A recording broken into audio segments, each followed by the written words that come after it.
Right. So I made a video last week about B sharp and C flat, and that provoked a certain amount of criticism, and so I've responded to that, and I've turned the microphone up. So I hope you can hear me more clearly this week. And what I've also done is moved the microphone a bit closer, which means it's in camera shot and sometimes obscuring the fretboard. But hopefully we'll be okay with that. So this week I'm going to talk about C sharp and D flat. And we're back on the A string. C sharp is here and D flat's here. And they're clearly different, and the difference is this. That's it. So the uh, the open string tuning is still a D open tuning, D major chord, which means it's natural to play in the D major key, and C sharp is in the key. And I'm gonna try this. I do keep getting this wrong, which is partly because I've got the fretboard stuck up here, so you can see it. Anyway, so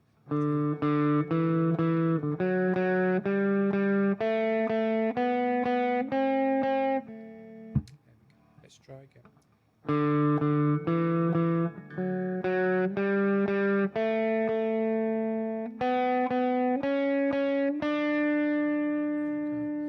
Uh, so that should have been a bit D major scale, but at least we got there.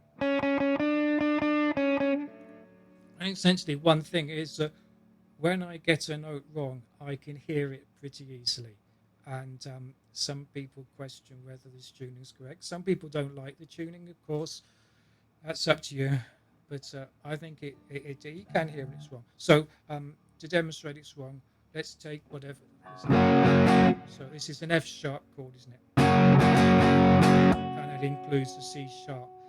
If we take that chord and replace C sharp with D flat, and actually let's just play this bit. So there's only one C sharp in it. Replace it with D flat. So that note's sounding okay. Now everybody hears things differently, and I'm not a source of truth. I'm not telling you how to hear it. Certainly to my ears, this sounds better than this.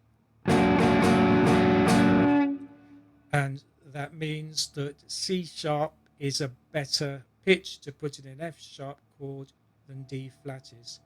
If you hear it differently, by all means, use D flat. And if you think they all sound the same and you don't care, it's all the same. What you can do is take a simplified tuning in which C sharp and D flat are on the same key.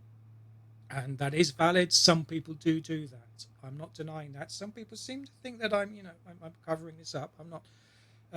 You want to do that? That's fine. But anyway, I think it sounds pretty good. Also, this sounds pretty good. I did this last week. It may be one thing some people don't like. No, that was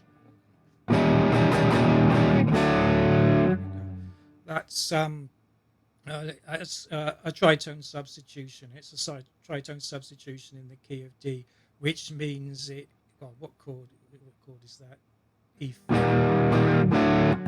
And you add the added seventh.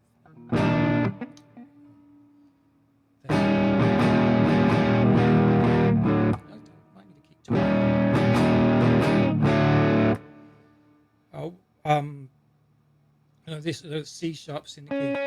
What we oh dear, that's I've got to be careful because the microphone's turned up. I don't talk too loud now. So what we can also do is play a D flat in that chord, which means it becomes a dominant seventh. And there we go.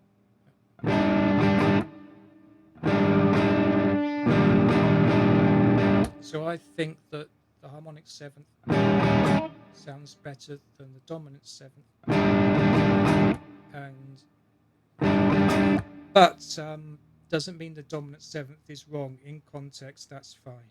If in this it's wrong, you're better off doing. But there are other contexts it can work, and so let's see if I may need to put it down. Okay, maybe that's okay. So that's the dominant seventh in the key of D. So that's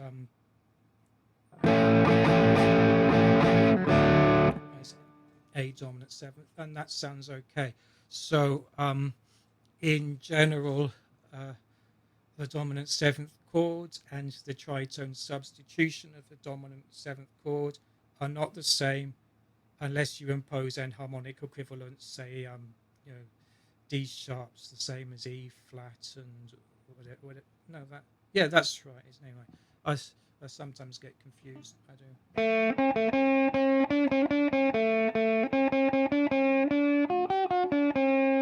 So that was interesting because that wasn't in the right key. That was involving a D flat.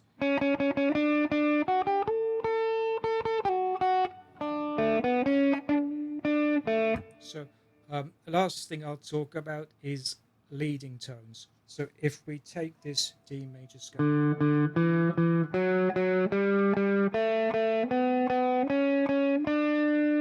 this here, it should actually also be this here, isn't it?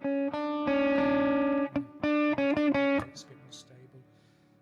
It's a leading tone. Leading tone is a semitone that leads to the tonic, and common practice theorists thought this was really important. It's a key point of the key system of tonality, and European music theory of the common practice era and so on. And when collectors, the books up here, if you can read my titles, the books there, when collectors went to write down the tunes that English folk singers were singing, or they were horrified that they were using the Mixolydian scale, which would be.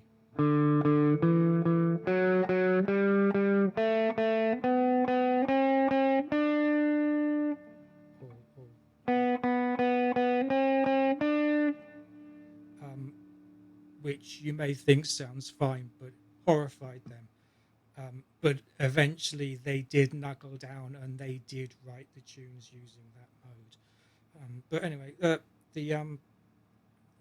there is a theory that says when you optimize your mean tone temperament, or generally when you approach 5-limit harmony, the leading tone gets wider, and this is definitely a wide leading tone, which is because it's two steps.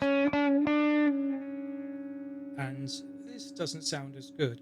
And Ivor Darragh suggested in the context of 31 tone temperament that what you do is replace the leading tone with a chromatic semitone, so the smaller semitone, which in this case is D flat to D.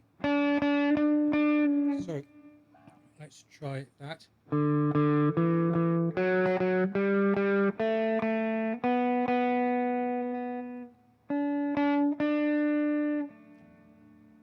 So what I think the theory is working. Yeah, working there. It's not a diatonic scale anymore, in that it's not progressing by whole tones and diatonic semitones, but it does, I think, point more strongly to the tonic, and it sounds like a stronger resolution. And so I'll try a tune in that. Oh yes, one other thing is, just because you've put that chromaticism, let's say, in your scale, doesn't mean you have to use it all the time. So what I'm going to do, if I get this right, I'm going to start off playing the normal D major scale and then just stick that leading tone in at the end. So.